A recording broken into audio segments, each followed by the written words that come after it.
नमस्कार, स्वागत है आपका मनी 9 पर और मैं हूं आपके साथ अंकित राज सिंह। और ये जो वीडियो है ये वो वीडियो है जिसका आपको बेसब्री से इंतज़ार रहता है हर बजट के बाद, क्योंकि इस वीडियो में हम आपको बताते हैं कि इस बजट के बाद कौन सी चीज़ें महंगी हुई और कौन सी चीज़ें सस्ती हुई, किन चीज़ों की वजह से आपका जो पॉकेट है, आपकी जो बजट है, आपका बजट बिगड़ने वाला है, और किन चीज़ों की वजह से जो आपकी सेविंग्स हैं, जो आपकी इन्वेस्टमेंट्स हैं, उनमें कहीं ना कहीं बढ़ोतरी होती हुई हमें दिख सकती है।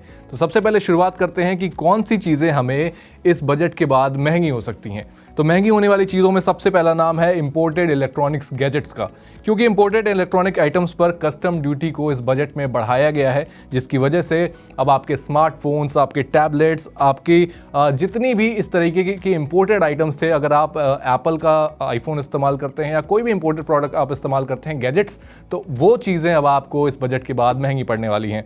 इसके अलावा गोल्ड और सिल्वर भी अब आपको महंगा पड़ने वाला है। गोल्ड और सिल्वर में हमने लगातार देखा कि कितनी बेहतरीन तेज़ी हमें देखने को मिली, और काफ़ी हद तक गोल्ड में करीब 30% की हमें तेज़ी पिछले 1 से 2 महीने के अंदर ही देखने को मिली है। और अब इस बजट के बाद सोने और चांदी दोनों के भाव अब बढ़ सकते हैं। इसके अलावा फॉरेन फुटवेयर्स, अगर आप भी विदेशी कंपनियों के चप्पल या जूते पहनने के शौकीन हैं, तो आपके लिए इस बार का बजट थोड़ा सा निराशाजनक रहने वाला है, क्योंकि इस बजट के बाद जो इंपोर्टेड फुटवेयर्स थे उन पर भी जो ड्यूटी थी उसको भी बढ़ाया जाएगा, जिसकी वजह से आपके जूते चप्पल भी महंगे हो सकते हैं। इसके साथ ही जो इंपोर्टेड फर्नीचर्स हैं उन पर भी जो इंपोर्ट ड्यूटी है उसका कहीं ना कहीं असर देखने को मिलेगा, तो आपके जो इंपोर्टेड फर्नीचर्स थे वो भी कहीं ना कहीं अब महंगे हो जाएंगे।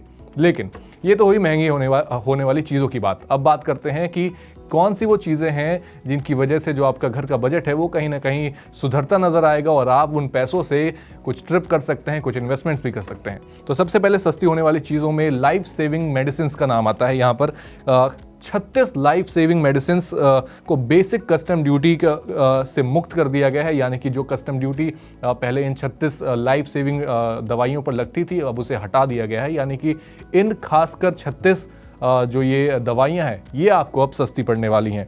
इसके अलावा इलेक्ट्रॉनिक व्हीकल्स और इम्पोर्टेड लग्जरी व्हीकल्स पर जो इम्पोर्ट ड्यूटी है उसे भी कहीं ना कहीं पर यहाँ पर घटाया गया है, उसे कट किया गया है। इसकी वजह से अब आपको जो इलेक्ट्रॉनिक व्हीकल्स हैं और जो लग्जरी ऑटो की जो गाड़ियाँ हैं वो भी अब आपको सस्ती मिलेंगी। इसके साथ ही फ्रोजन फिश प्रोडक्ट्स, यानी कि जो मछलियाँ, जो फ्रोज़न मछलियाँ अगर आप खाते हैं, अगर आप नॉनवेज खाने के शौकीन हैं, तो वो भी अब आपको यहाँ पर सस्ती होती दिखेंगी, क्योंकि इस पर से भी जो कस्टम ड्यूटी है उसे कहीं ना कहीं कम करने की यहाँ पर खबर इस बजट में देखने को मिली। इसके अलावा एग्रीकल्चरल इक्विपमेंट्स, यानी कि जो किसान भाई जो हमारे खेती करते हैं, अपने खेतों में जिन इक्विपमेंट्स का, जिन मशीनों का इस्तेमाल करते हैं, वो भी अब हमें इस बजट के बाद सस्ती होती दिखेगी, क्योंकि एग्रीकल्चर इक्विपमेंट्स पर से भी जो कस्टम ड्यूटी है उससे अब कहीं ना कहीं कस्टम ड्यूटी से दरकिनार कर दिया गया है, उस पर आपको छूट मिल सकती है। तो ये थी वो सभी आइटम्स जो महंगी हो सकती हैं इस बजट के बाद, और वो कुछ और आइटम्स जो आपकी जेब पर सस्ता असर डाल सकती हैं, यानी कि जो आपके लिए सस्ती हो सकती हैं।